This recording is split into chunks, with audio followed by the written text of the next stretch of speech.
চলে এসেছো? তাড়াতাড়ি চলো, কেউ দেখেনি তো? না দেখেনি। বেশ, তবে চলো।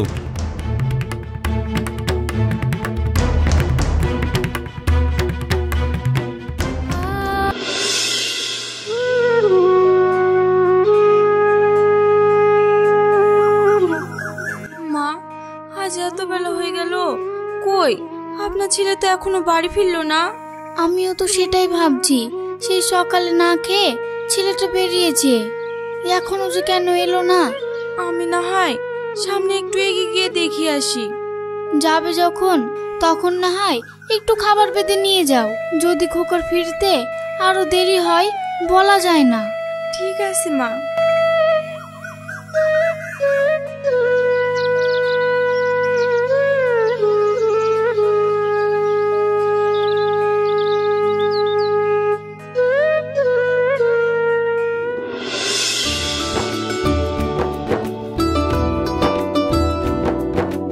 শুনছো, তোমার জন্য খাবার নিয়ে এসেছি।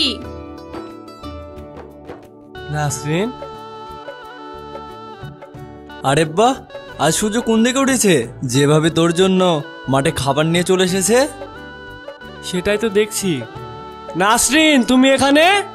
বললাম না তোমার জন্য খাবার নিয়ে এসেছি। বেশি কথা না বাড়িয়ে তাড়াতাড়ি এসো আর খাবারটা খেয়ে যাও। হ্যাঁ হ্যাঁ, আসছি।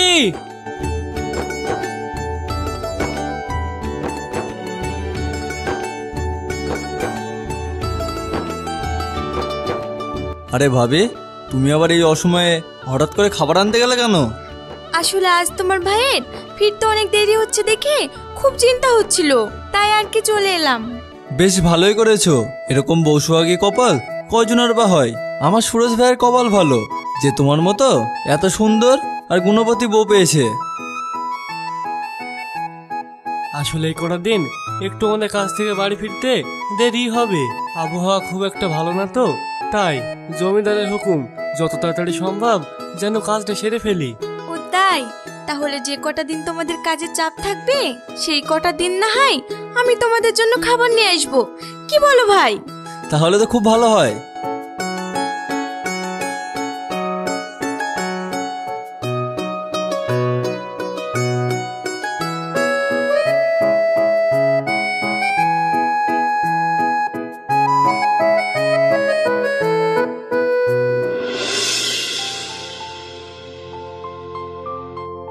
আমাদের খাওয়া দাওয়া শেষ, তুমি এখন বাড়ি ফিরে যাও, না হলে আবার মা একা একা তোমার পথ চেয়ে বসে থাকবেন। ঠিক আছে। সাবধানে যেও।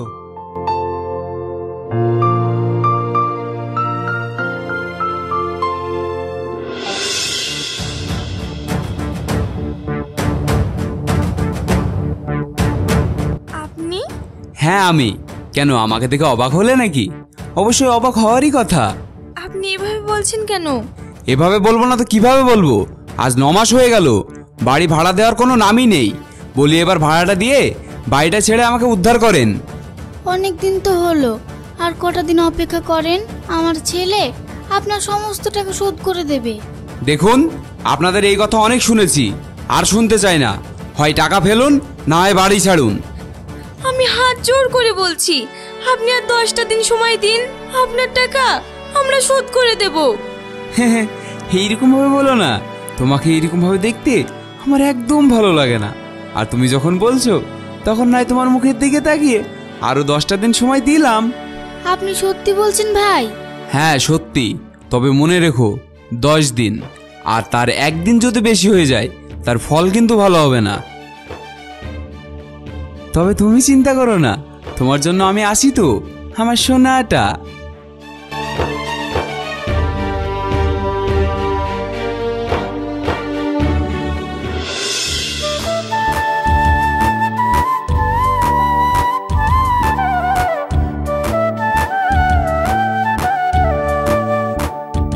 নাসরিন, নাসরিন, তুমি এসেছো? দাঁড়াও, এই নাও গামছা, তুমি হাত মুখ ধুয়ে এসো, আমি তোমার জন্য খাবার বাড়ছি।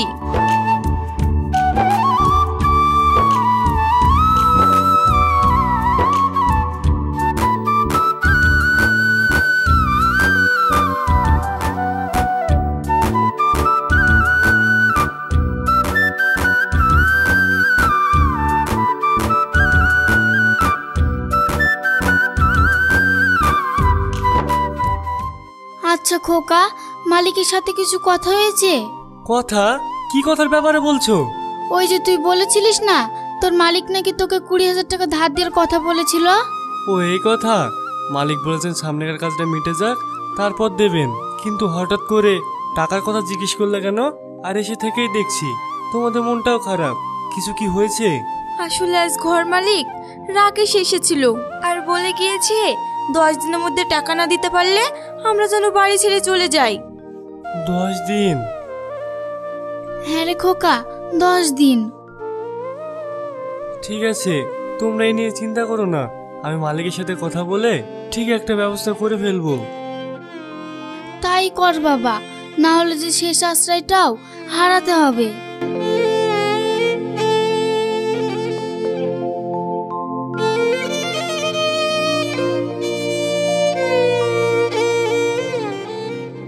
আমার খাওয়া শেষ, তুমি এগুলো গুছিয়ে রাখো। আমি গিয়ে একটু আরাম করি, কাল সকাল সকাল আবার মাঠে যেতে হবে। ঠিক আছে।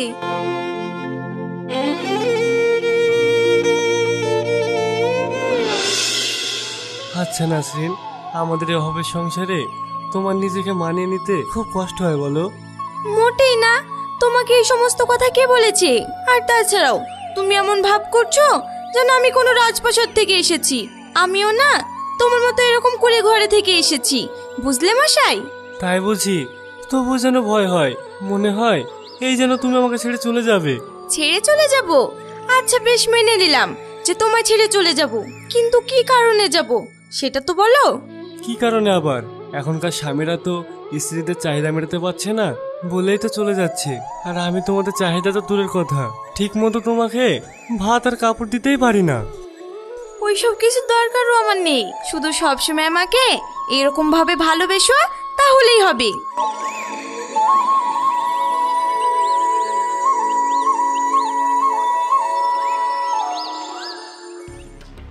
আরে মুকলেশ, গাছতলায় বসে ওটা সুরজ না? হ্যাঁ জমিদার সাহেব। ওর সাথে একটা মেয়ে মানুষ আছে দেখছি, চল তো গিয়ে দেখি।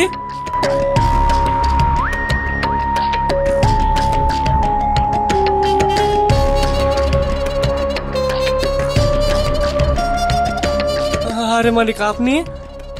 হ্যাঁ আমি। কেন, আমি কি এখানে এসে তোদেরকে অসুবিধায় ফেললাম? না না, এ কি বলছেন? আসলে ও আমার জন্য খাবার নিয়ে এসেছিল তো তাই। তা না হয় বুঝলাম, কিন্তু তুই একা যে, সুপিয়ান আসেনি? আসলে ওর মায়ের খুব শরীর খারাপ তো, তাই ওর মাকে নিয়ে ডাক্তারবাবুর কাছে গিয়েছে, সেই জন্য আসতে পারেনি। ওর মাকে নিয়ে ডাক্তারের কাছে গিয়েছে কাজ কামাই করে? এর জন্য একবারও মালিকের কাছ থেকে হুকুম নিয়েছে? দোষ নেবেন না। আসলে আমি বলতে চাইছি যে মানুষের শরীর খারাপের থেকে কি হুকুম নেওয়াটা বেশি জরুরি? চুপ কর ছোট লোকের বাচ্চা, মুখে মুখে আবার তর্ক করিস? মুকলেশ থাম না, এভাবে বলিস না। দেখছিস তো সামনে একটা বাচ্চা মেয়ে আছে, ও ভয় পাচ্ছে তো তোর কথায়। নাসরিন, তুমি এখন বাড়ি চলে যাও।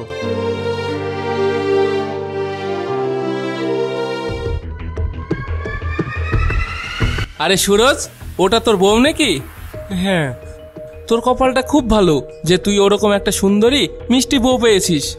যা যা, ওর কথায় কিছু মনে করিস না, গিয়ে কাজ কর।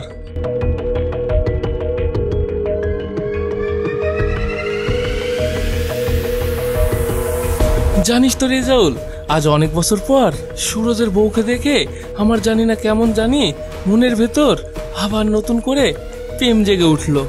তাই নাকি জমিদার সাহেব? আমি আপনার কথা বুঝে গেছি।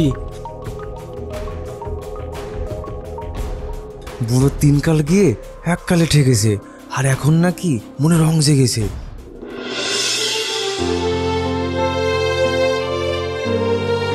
এ কি মা, আপনি গালে হাত দিয়ে বসে এখনো রান্না চাপাননি? কি করে রান্না চাপাবো বৌমা, ঘরে তো এক মুঠো চালও নেই। আমি পাশের বাড়ির ভাবির কাছ থেকে কিছু চাল পাই কি দেখি।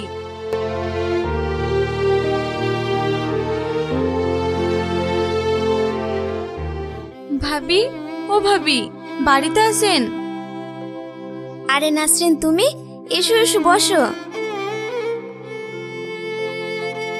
আসলে ভাবি আপনার কাছে আমি একটু দরকারের জন্য এসেছি। দরকার? কি দরকার বলো? আমাকে কিছু চাল ধার দেবেন? আপনার দেওয়ার বাড়ি ফিরলেই বাজার থেকে নিয়ে এসে আবার দিয়ে দেব। ও এই ব্যাপার, দেব না কেন?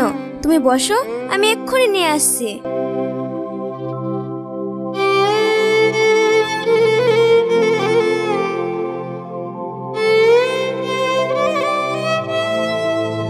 এই নাও। ভাবি, আপনার হাতের এই চুড়িগুলি বুঝি সোনার? হ্যাঁ, এই তো কয়দিন হলো বানিয়েছি। ভালো হয়েছে না? হ্যাঁ, খুব সুন্দর হয়েছে। চিন্তা করো না, আমি সুরজকে বলবো তোমাকেও যেন এরকম একজোড়া সোনার চুড়ি বানিয়ে দেয়। বেশ, আমি তাহলে এখন আসি।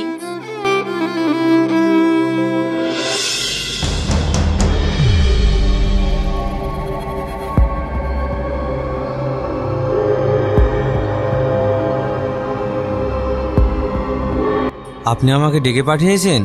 হ্যাঁ। কি বলবেন বলেন। আসলে কি বলতো, যেদিন থেকে সূর্যের বউটাকে দেখেছি না, সেদিন থেকে আমার আর কিছুই ভালো লাগছে না। না পারছি ঘুমাতে, না পারছি খেতে। মানে আমি কি বলতে চাচ্ছি তুই বুঝতে পারছিস তো? হ্যাঁ পেরেছি, কিন্তু আমি কি করতে পারি? আসলে তুই যদি আমার হয়ে সূর্যের বউর কাছে প্রস্তাবটা দিতিস তাহলে আমার খুব ভালো হতো। আমি তো তোকে অনেক ভালোবাসি, তুই আমার জন্য এইটুকু করতে পারবি না বল? আচ্ছা বেশ বেশ, আমি দেখছি। এই যে লক্ষ্মী ছেলে, এই জন্য তো তোকে আমি এত ভালোবাসি।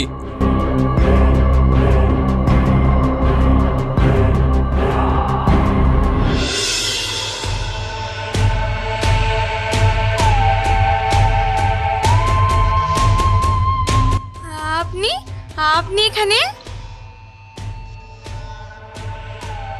ইস, কি বউরে মাইরি, এ তো আমার জন্য। আপনি কি কিছু বলছেন? কই না তো, আসলে আমি তোমার কাছে জমিদার হয়ে একটা প্রস্তাব এনেছিলাম। প্রস্তাব? ঠিক বুঝলাম না। আসলে আমাদের জমিদার সাহেবের না তোমাকে খুব মনে ধরেছে, তাই তুমি যদি একটু মাঝে মধ্যে ওনার সাথে একটু দেখার কথাবার্তা বলতে, তাহলে উনি খুব খুশি হতেন। আপনি সব কি বলছেন? আর আমার স্বামী আছে, আর আমার সংসারও আছে। এইসব বলা তো দূরের কথা, কানে শোনাও পাপ। আপনি এখান থেকে চলে যান। আমি চলে যাব, কিন্তু গিয়ে কি বলবো?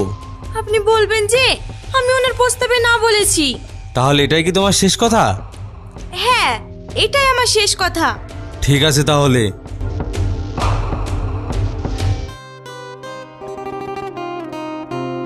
কি হলো বৌমা, কে এসেছে? আসলে আপনার ছেলের খোঁজে এসেছিল, ও তো বাড়িতে নেই, তাই চলে গেল। ঠিক আছে, তুমি ভিতরে এসো। হ্যাঁ মা। ভাবি ভাবি, চাচি তাড়াতাড়ি এসো, সর্বনাশ হয়ে গেছে। কি রে সুফিয়ান, তোকে এরকম দেখাচ্ছে, কি হয়েছে? চাচি, আমি আর সুরজ বাড়ি ফিরছিলাম, ঠিক তখনই রাস্তার পিছন থেকে একটা গাড়ি এসে সুরজকে ধাক্কা মেরে চলে যায়। সবাই ওকে নিয়ে হসপিটালে গিয়েছে, আর আমি তোমাদের খবর দিতে এসেছি। এটা তুমি কি বলছো ভাই?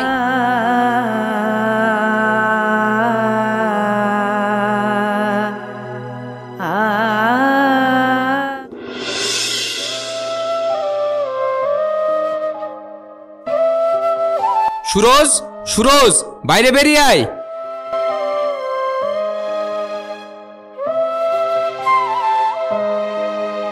কি হলো, এখন চুপ করে কেন?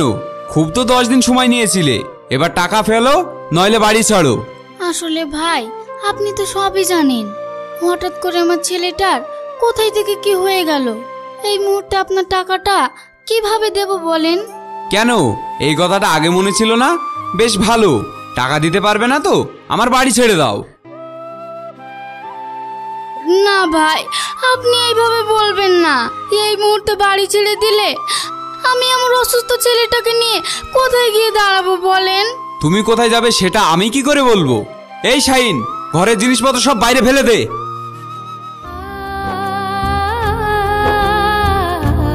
দয়া করে বলছি, আমাদের পরিস্থিতিটা একটু বোঝার চেষ্টা করেন। অনেক বুঝেছি, এর থেকে বেশি বুঝতে গেলে এবার আমাকে বাটি হাতে করে রাস্তায় বসতে হবে।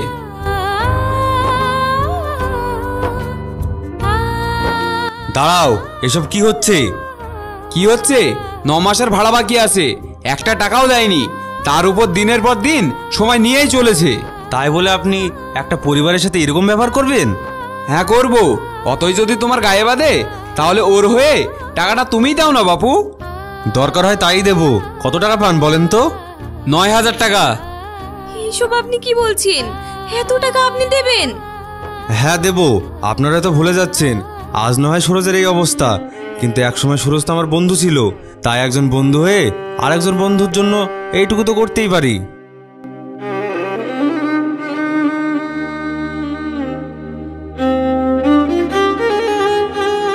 চল শাহিন। তোমাকে যে কি বলে ধন্যবাদ জানাবো বাবা, তুমি যা করলে আমাদের জন্য। তোমার এই ঋণ আমরা কোনোদিনও ভুলবো না বাবা। এইভাবে বলবেন না, আমি তো আপনার ছেলের মতোই। বলেন। বেশ বাবা, এবার একটু ভিতরে চলো, সুরজের সাথে দেখা করবে। আজ থাক, আমি না হয় ও বেলায় এসে একবার সুরজের সাথে দেখা করে যাব। এখন আবার আমাকে জমিদারের কাছে যেতে হবে, ওনার হুকুম অমান্য করা মানে বুঝতেই পারছেন। বেশ বাবা, তাহলে সাবধানে যাও। আপনাদের যদি কোনো কিছুর প্রয়োজন হয় তাহলে আমাকে অবশ্যই জানাবেন।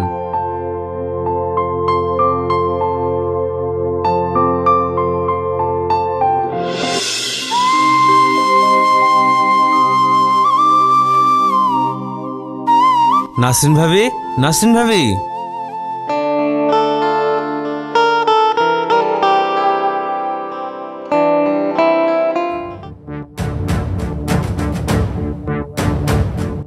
তুমি বলা নেই কওয়া নেই হঠাৎ করে চলে এলে? আসলে বাজারে গিয়েছিলাম তো, তাই ভাবলাম সুরজের জন্য একটু ফল কিনে নিয়ে যাই, তাই চলে আসলাম। আহ মা, আপনি ওকে এভাবে বলছেন কেন? ও তো আপনার ছেলের ভালোর কথা ভেবেই এসেছে। বলেন। জানি না বাপু, এতবার নিষেধ করা সত্ত্বেও কার ভালো ভেবে আসে। তুমি ওনার কথাই কিছু মনে করো না। জানি না কি হয়েছে, আজকাল একটু বেশি খ্যাসখ্যাস করে। না না, আমি কিছু মনে করিনি, তোমার জন্য এইটুকু সহ্য করাই যায়।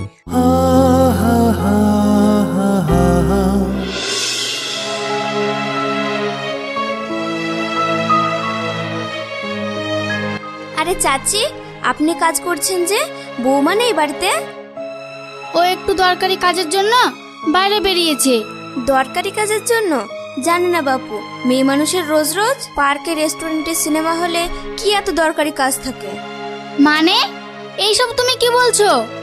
আমি বলছি না তো, পাড়ার লোক সব বলা কওয়া করে, তাদের থেকেই শোনা। দেখুন চাচি, আপনার ছেলে এখন অসুস্থ, তাই বলছি এত ঘন ঘন বাইরের লোককে বাড়িতে আসতে দেবেন না। বলা তো যায় না কোথায় থেকে কি হয়। আপনি আবার আমার কথায় কিছু মনে করেন না, আসলে এক জায়গায় থাকি তো, তাই ভাবলাম একটু সাবধান করে দিই। বাকিটা আপনাদের ব্যাপার।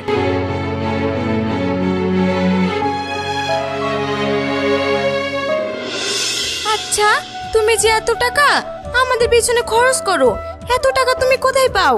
এইসব টাকা তো জমিদার সাহেবের। জমিদার সাহেব? জমিদার সাহেব তোমাকে এত টাকা দেয়?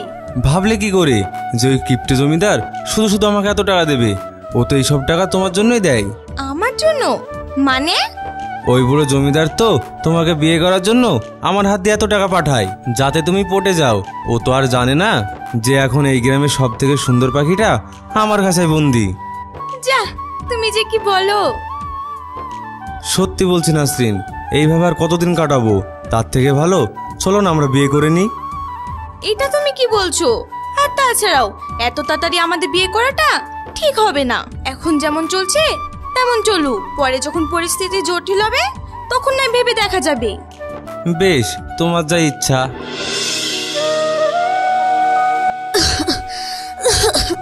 বৌমা, তোমার কাছে কি 100 টাকা হবে? আজ সকাল থেকে কাশিটা বেড়ে চলেছে। হ্যাঁ হবে, আপনি একটু দাঁড়ান, আমি দিচ্ছি।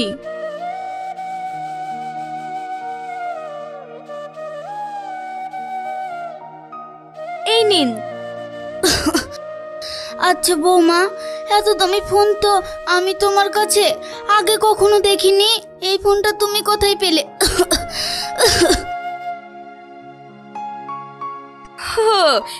এই ফোনটা?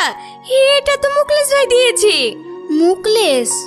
হ্যাঁ, আসলে কি বলেন তো, আপনার ছেলে তো সারাদিন ঘরে একা একা বসে থাকে, তাই যাতে ওর সময়টা ভালোভাবে কাটে সেই জন্য এই ফোনটা পাঠিয়েছি। দেখো বৌমা, ওই ছেলেটা আমাদের বাড়ি আসে বলে পাড়ার লোকে অনেকে অনেক কিছু বলে, তাই বলছি ও না আসলেই ভালো। আশা করি তুমি আমার কথাটা বুঝতে পেরেছো।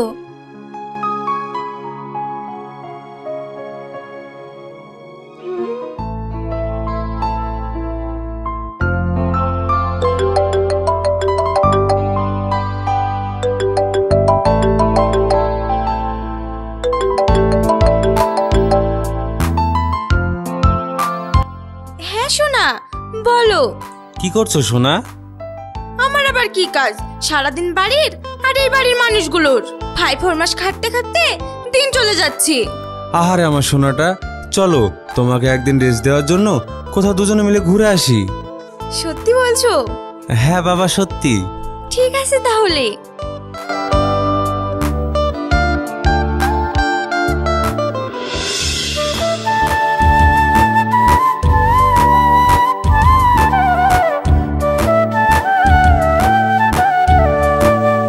এই তো মা, এই নিন, এটা আপনার জন্য।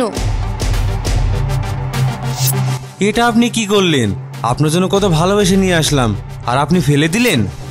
হ্যাঁ ফেলে দিলাম, কারণ ওটার কোনো প্রয়োজন আমার নেই। প্রয়োজন নেই মানে? প্রয়োজন নেই মানে প্রয়োজন নেই। আর বৌমা, তোমাকে না আমি কতবার বলেছি তুমি ওই ছেলেটার সাথে মেলামেশা করবে না, আর ও যেন আমাদের বাড়ি না আসে। আসবে না? আপনি হয়তো ভুলে যাচ্ছেন আপনি কার সম্পর্কে কথা বলছেন।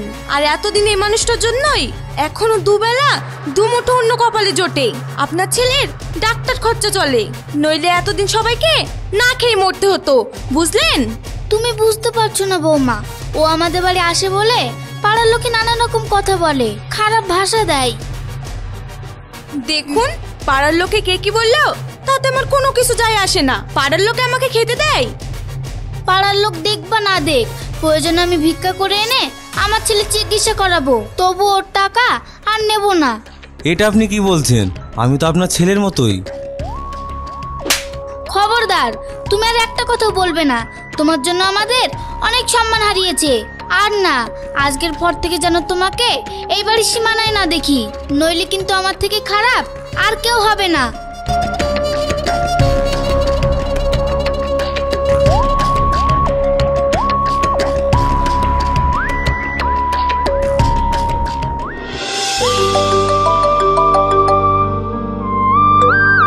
হ্যালো, কি খবর? তুমি ঠিকমতো ফোন করছো না, আমার সাথে দেখাও করছো না। কি করে দেখা করব বলো? যেভাবে আমার শাশুড়ি আমার উপর কড়া নজর রেখেছে।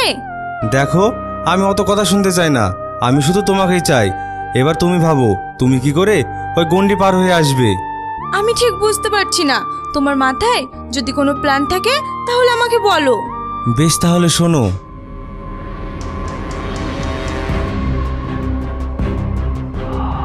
বেশ, তাহলে তুমি অপেক্ষা করো, আমি ঠিক চলে আসব। এবার ফোনটা রাখি, না হলে আবার আমার শাশুড়ি চলে আসবে।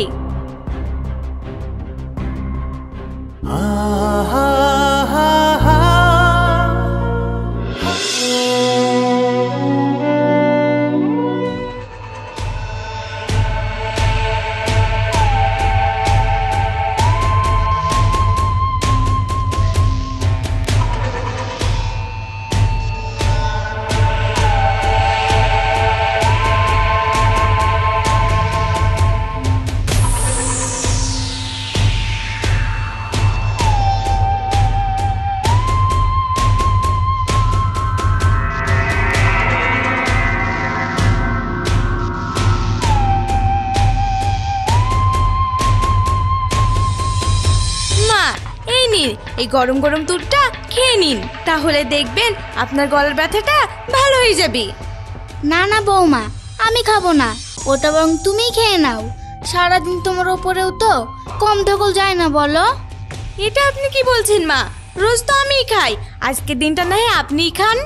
বেশ, এত করে যখন বলছো তখন দাও।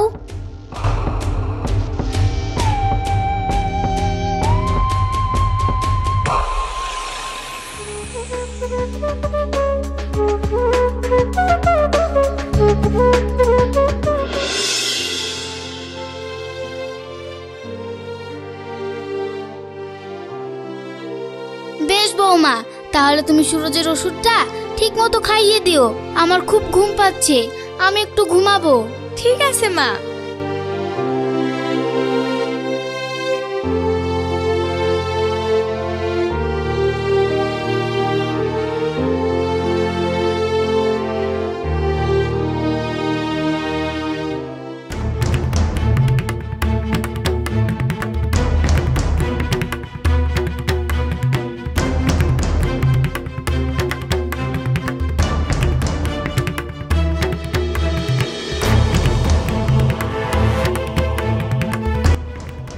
কাজ হয়ে গেছে, ওষুধের অ্যাকশন লেগে গেছে দুজনেরই? না না, শুধু আমার শাশুড়ি মায়ের। আর সুরজকে আবার কি ডোজ দেব? ডোজ ছাড়াই অ্যাকশন। আর সারাদিন তো মরা কাঠ হয়ে পড়েই থাকে, একটা জড় বস্তু আর একজনের মৃত মানুষ। আর ওর মধ্যে কি পার্থক্য আছে বলো তো, যে শুধু শুধু আমি ওকে ঘুমের ওষুধ খাওয়াবো? বেশ, তাহলে আমি তোমার বাড়ির সামনে অপেক্ষা করছি, তুমি চলে এসো। পারলে আমায় ক্ষমা করো সুরজ। আসলে কি বলো তো, তোমাকে বিয়ে করে আমি অনেক অভাব সহ্য করেছি, তবু মনে মনে একটা আশা ছিল হয়তো কোনোদিন তুমি আমাদের অভাব মুক্ত করবে। কিন্তু দেখো ভাগ্যের কি খেলা, অভাব মুক্ত তো দূরে থাকলো, তুমি নিজে আরো অভাব সৃষ্টি করলে। কিন্তু তবুও সবকিছু ভালোই চলছিল, কিন্তু তোমার মায়ের আর সহ্য নিল না। কি করব বলো, তোমাদের জন্য তো আর আমি আমার জীবনটা বলি দিতে পারি না। তাই অনেক ভেবে দেখলাম এখানে বসে তোমার মায়ের সাথে ভিক্ষা করার থেকে মুকলেসের হাত ধরা অনেক ভালো। তাই আমি চলে যাচ্ছি, ভালো থেকো।